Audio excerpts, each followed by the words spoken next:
Welcome back, tribe. I have another one here from The Wall channel. She destroys her marriage of 12 years and instantly regrets it. Women hitting the wall again and again. I'm not sure who needs to hear this, but if your relationship is making you miserable, you can leave. Watching my ex thrive, it's a beautiful thing. It's really triggering for me because I walked away with literally having to start over after 12 years of starting over, of wondering if I'm going to be able to keep a roof over my head with my boys and not being able to just go out and play in our backyard like we used to. And wondering if I'm going to be able to feed them. The problem that I have with this is that when you decide to no longer be in a relationship with somebody, they do not owe you for their successes from the time that you stopped being with them on. Outside of what they owe you for potentially justified alimony and child support, you cannot get mad that that man is successful without you because you're not his future. So he does not owe you the future rewards. That's a fact, but it's the jealousy. She left expecting to do better after him, and instead the brutal reality hit her that he's doing better with her gone. If he were to spiral out of control, if he were to lose his job, if he were to be exactly what she was hoping he would be, a loser, someone she could do better than, she would have been all over the internet saying how justified she was, how good her decision was, how trapped she was, how he was constantly emotionally abusing her and holding her back from discovering her real self. This is what she would have been saying had she found someone else especially, or had the branch ready to swing on, or might have already had a branch and somebody in mind and wanted to leave the husband and see if it worked with the other guy, and it didn't, man. And this is what people do. They get into these relationships, they have kids, they're married for decades. All of a sudden they wake up with like a demon in their head that just tells them, I'm going to break up my entire family. Why? I saw it on TikTok. I could do better. I can do better. Why? TikTok told me so. TikTok brain, NPC, and the NPC music starts playing. And these people completely destroy everything they built. On top of that, your financial position isn't even that good, apparently. Your husband's making all the bread, still leaves him. So you're telling me a super popular viral creator on this app faked having cancer and none of you care. It all started with this video of a woman crying while making herself her own birthday cupcakes because being a single mom is hard. And that ended up being very relatable to about 60 million other single parents. But the context of all this changed when her ex-husband Andrew stitched the video, revealing that not only did Elizabeth have zero custody of her children, owe $20,000 in child support, but also that she faked having stage 4 lymphoma cancer and even started a fraudulent GoFundMe to raise money for a fake liver transplant. And Andrew actually made an entire page about Elizabeth's horrifying criminal history called Inventing Elizabeth, an homage to the Netflix documentary Inventing Anna, which is all about a girl who fakes wealth and fame so that she can fit in with New York's most affluent elite. And notice what happened after he came with the receipts. It died out. The media doesn't talk about it. Nobody talks about it. No other women talk about it. I told you guys, there's nobody on your side. The only content creators were the people, and they're like red pill manosphere, men's rights, whatever they label people here, the male supremacist and their scores that they give everybody. Hello, Department of Homeland Security. How are you? I know my agent is watchful and clocking in on time. And besides these people, absolutely nothing. They just sweep it under the rug, bro. Every time the other side does something extremely terrible, like fake cancer, like defraud people out of $1 million, she's not in jail. Her livelihood isn't threatened. She just disappears. Or probably will reinvent herself again and make more content, and nobody cares to say anything. It's just more, you go, queen, you go, boss, babe. The message, man, is becoming radicalized. That's what's scary. The fact that we're willing to overlook faked cancer and nobody writes her off as horrible person. There's no news article saying like, you know, on all those websites writing their opinion pieces saying like, woman goes viral, husband responds. She ended up scamming people for $1 million and faked cancer and all this other stuff. Wow. Nothing. Silent. But they'll write articles saying deadbeat husband gets called out for single mother having to bake her own cake. Okay. echelon of society. And obviously, Andrew noticed a few parallels. In response to this, the ex-wife Elizabeth responded, saying that while she's not a perfect person, Andrew isn't either, and brought up some DV injunctions from his past, as well as a separate restraining order against him. She also claims that the only reason she doesn't have custody of her kids is because he pressured her into signing her rights away. No one would ever believe a man if he was like, the only reason I don't have custody of my kids is because she made me sign my rights away. And if a man owed $20,000 in child support, he'd be in jail. She also just straight up never addresses the whole faking cancer thing. Andrew says the DV injunctions never went through and that Elizabeth just straight up abandoned the family. This whole back and forth of accusations between the two lasted about 3 days before they both just scrubbed their pages of all of the content about it and left up ominous text posts implying that they're both in fear for their lives. And as of right now, Elizabeth is seeing overwhelming support on her side, with people either not believing that she faked cancer despite the overwhelming evidence or not caring. And personally, I completely understand why Andrew is still angry with Elizabeth and wants the world to know what she's done. But it begs the question, how much of your life do you dedicate to seeing that justice? If you knew someone had lied about something as malicious as faking cancer, you'd probably want people to know. But how far would you take it before giving up? Or would you ever give up? No doubt Elizabeth's actions will and should haunt her for the rest of her life, but I don't know if it's Andrew's job to make sure that happens. Still, this woman faked having stage 4 lymphoma cancer, faked getting a liver transplant, and accepted donations for fake treatment, but we're all supposed to just move on because people make mistakes? Because woman. Yes, they don't. I don't know a single person in my real life who has ever faked cancer, and if they did, she would probably be known as the girl who faked having cancer. I do think that Andrew should step back and focus on finding peace in his own life, but he got one thing right. You guys are not supporting a struggling single mother. You are enabling and platforming a vile, twisted, sick criminal who will go on to ruin more people's lives. Pick better heroes. And what more can you say about that case, dude? It's just disgusting. Men already know society looks down on them. The female supremacy is what's really going on. That's why that whole DHS thing exists, because it's essentially gaslighting. That's what it is. They're gaslighting us. If they ever took a look at what women content creators are saying about men, they would be shocked. Do you guys remember when the pandemic was going on and one woman literally tweeted, "It's not killing men fast enough. All men should expire." Do you remember that? Imagine a man saying that. And this was a woman with high visibility. She was, of course, a femoid, I think from Australia, but it further reinforces the point. There is something rotten about Western society where we look at men as if there's something wrong with them, as if they need to be corrected, as if they're damaged, and the state of masculinity and manhood is a problem. We don't reward good men. If someone is stabbing somebody in the street and you intervene and accidentally subdue the attacker too hard, you're going to get punished for it. If you try to save a woman from some like homeless deranged creep that's having a mental breakdown, oh my God, you subdued him too hard. You left a bruise. Get away from me, you pig. I don't need your help. You can't even open doors for some women these days because they'll look at you ugly. I can open my own doors. Thank you. They don't want you catcalling. They don't want you coming up and saying hi. They don't want you to do anything. They don't want you to exist. Period. And then they're wondering why there's a batch of women now in dating, a huge swath of them come back. Men don't approach anymore.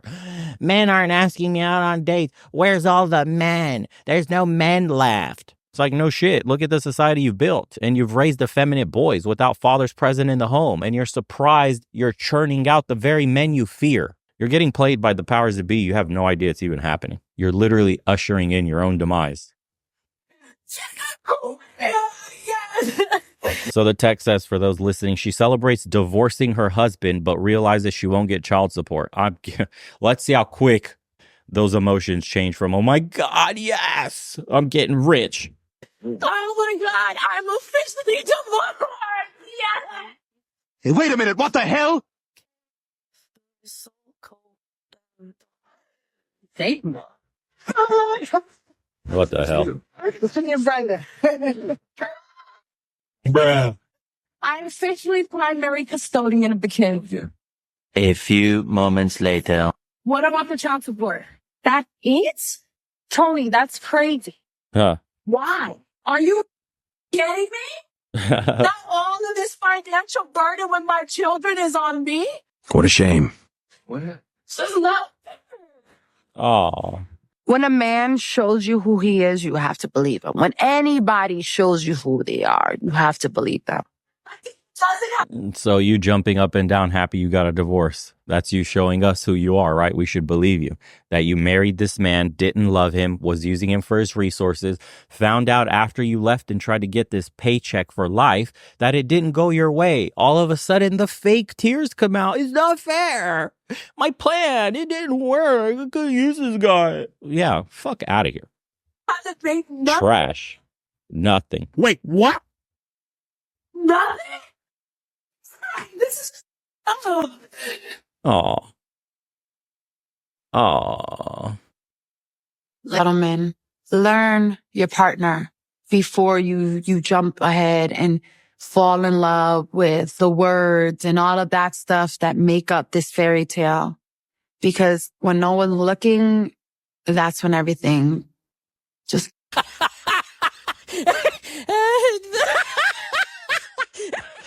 Watching my ex thrive, it's a beautiful thing. It's really triggering for me because I walked away. Your choice. Consequences. These women fail to understand is that these men are finally lifted from the shackles that is being tied down to someone that doesn't appreciate them, so they thrive. Basically, what happens with a lot of women is they actually start to believe that the men that they're with would never make it without them. Some women in relationships build up so much resentment that they can only look at their partners and think to themselves, this man would be absolutely helpless without me. There is a vast majority of women that they will never admit this, but man, look, that dynamic is kind of becoming the norm today because men have become so effeminate that your woman thinks because you give up too much control as a man, you give up the leadership qualities to the woman. Like, dude, it starts out so stupid. I'm telling you, something as simple as always allowing her to pick where to eat, allowing her to drive you everywhere. It's little things like this that lead into bigger decisions where it's like, okay, well, now I'm going to do all the grocery shopping for us. Okay, now I'm going to buy all the other things we need for us. The joint account I will now control for us. The finances I will dictate. It's like a jump off point. Okay, every little baby step starting off from something as simple as always giving up power and control from something as simple as like, pick where you want to eat, baby. I don't care. Whatever you want. Whatever you want. Whatever you want is the death phrase of every single relationship out there. Whatever you want is essentially, I have no boundaries. I have no self-respect. What I care doesn't matter. What I want doesn't matter. You make the decision. You make the decision. You can't say that to your woman. Your woman starts off being with you because she thinks you're at a higher level. She's chasing you up. Bro, the moment you start to give up this control is the moment you start to lose power and respect and love in your relationship from your woman. It sounds so stupid, but do you think your great grandpappy was ever asking your great grandma, what do you want to eat? What do you want to eat? They had a system in place. You think your grandpappy was getting driven by your grandma? You think she was controlling the finances? She was buying all the shit? All the little interactions they had. If you look at how your grandparents were interacting, look at how your grandpa was leading your grandma in everything they did. From just walking down the street and her holding onto his arm. There are guys today that I see walking. Bro, their women are always ahead of them or behind them, or the woman is in front opening the door. The woman is literally just going this way and the guy is just like the little mindless NPC sim just following her, holding the bags of all the shit she's buying with his money.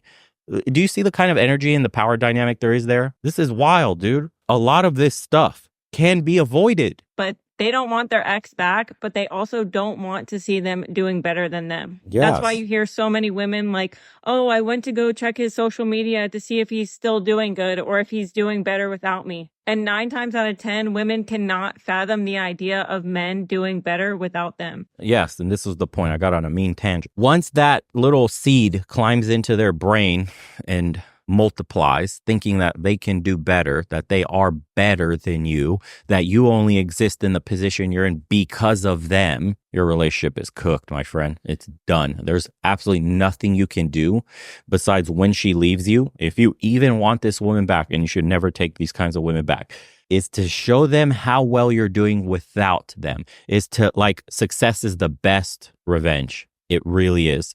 A lot of men, unfortunately, get in this position because love. because you fall in love with the person you're with, because you want to protect and provide everything. But that doesn't mean at the expense of your boundaries and your self-respect and your self-esteem.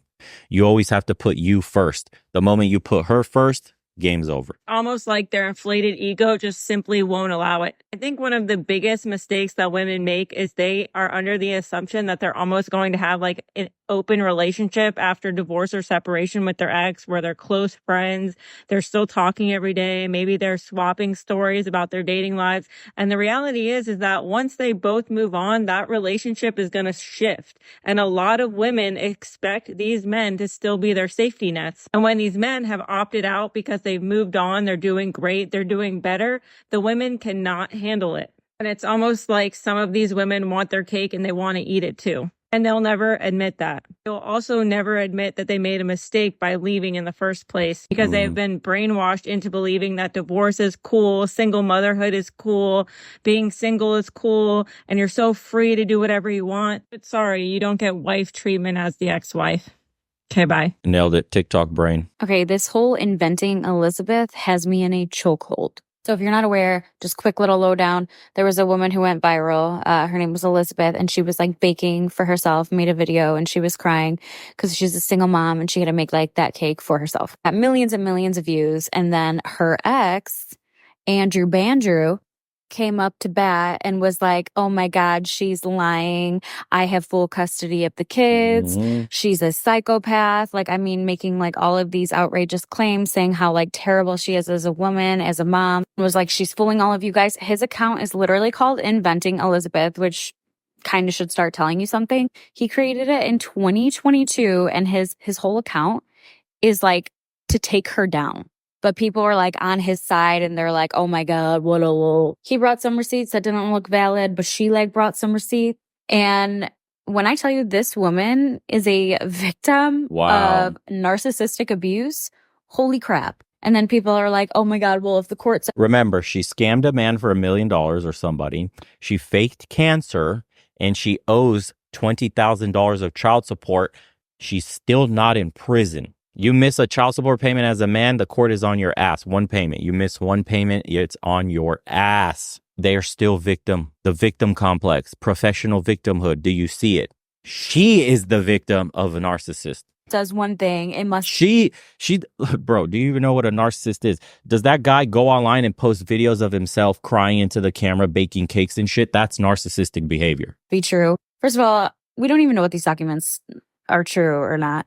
And he has a shit ton of money. Okay. And she was like a stay-at-home mom. So when she left, she like doesn't have anything. Okay. Textbook abuse of like, okay, well, I'm going to win in court, because I'm sorry, guys. If you have money, you're going to win in court. That's how it works. Or if you say outrageous claims and then they have to look into it and it's an investigation forever. And it's even if it's not true, that's abuse. Okay. Like, this man has dedicated... I don't want to even hear any more of this. This is why you don't date in the West. I keep telling you guys, the mentality. I don't care. She could look like the girl next door, pretty. She's a blonde. What is that? Blue eyes, and, you know, remove her tats, whatever it is. Make her pretty. The mentality, bro. It doesn't matter. You cannot judge women today just by the surface anymore. The game has changed. Modern society has completely shifted how you have to look at dating and people, relationships, marriage, everything. Dude, it no longer means anything what someone looks like on the outside. The biggest threat to your relationship is their brain and who they allow into it. I'm telling you guys, I'm watching this happen in real time. The guys messaging me shit going on. They have the videos we've seen of 60-year-old women that get on the internet, that get addicted to TikTok, and they destroy marriages at 50, 60 years old. You could say, well, this is just a product of young women and they're just, you know, wild and don't want to settle down because they're young and they want to explore and have some fun and get some experience and not miss out. And, you know, that's the bullshit that they spew all the time. No, bro, it's the 50, 60-year-olds. So we have a common denominator that's ruining women from like 18 to 60. You think grandma at 60 didn't live a pretty Puritan life? Like her generation, like most of these grandmas didn't live with like a low body count an hour wondering. They see Sex in the City. They see, they see all these things, the TikTok videos, all this stuff of older women having a great time. And then they get the seed plant in their head that I could do the same thing. Let me leave my husband. I've always been wondering. I've only been with Ted. He's my high school sweetheart. Dude, it doesn't matter. Most of this stuff does not matter anymore. I'm telling you, social media has leapfrogged in terms of importance. The people you let in your private life, in your brain, the people you let influence you, the content that you let influence you is the utmost important vetting technique that you could possibly have for your future partner. Everything else is a complete wash when you pit it up against that. Still do your due diligence. Obviously, in general, something like tattoos. In general, something like the past, in general, tells you some things about the person, but they pale in comparison, man, to social media use these days. And they're getting really good at hiding all these negatives. Seriously, they could look, because of social media today, you can find a woman that looks absolutely girl next door, completely freaking innocent, dude. Completely like, wow, I could bring her home to ma. And then you find out she got an OF. She smashed 1,000 dudes. There's videos all over the internet of her because she's selling the image of purity, because the internet allows her to, dive into these kinds of income streams, if you want to call them that. And you wouldn't even know. That's what's crazy. Do you know why we used to go for the clean look, girl next door, stays at home and chills with her family, minds her own business, doesn't go partying, doesn't go clubbing? All that is because social media didn't exist back then and she didn't have access to, the only way you got access to this kind of depraved lifestyle before is you had to go out partying, drinking, clubbing, doing drugs. You had to go out before on dates, bars, and stuff like that. You had to be traveling and going to crazy places on vacations to be indulging in this. You know what I mean? Now you just need an Instagram account. You could be the girl next door at a little freaking town if you're just semi-beautiful or just happen to be gorgeous in your little town. You can get plucked right out of there by some dude and get to experience everything the world has to experience. This is why I say a lot of this stuff nowadays, man, it's not easy. I feel you guys. The options that they have access to at their fingertips, dude, has completely altered the way we have to look at things. Social media use is the biggest thing for me that I look at, and I advise a lot of men to do the same. Let's see what the comments say. People tend to accuse others of exactly what they themselves are doing. Single mothers aren't looking for love, they're looking for help. 70% of criminals grew up in a fatherless household, but the default parent in custody case is still the mother. WTF. My brother's wife of 15 plus years dumped him. She didn't want to work it out. She worked but took half his hard-earned money. Thank goodness their kid just turned 18. She was upset that the family home had to be sold. He was paying the mortgage and now she has to work full-time and support herself. She lost the right to keep calling him when stuff would happen. Flat tires, house stuff. Go figure it out. You lost a great and awesome man. Kids, when your parents divorce, go with your dad. If you're with your mom, that's another sibling to take care of. Oof. I'll see you guys on the next one.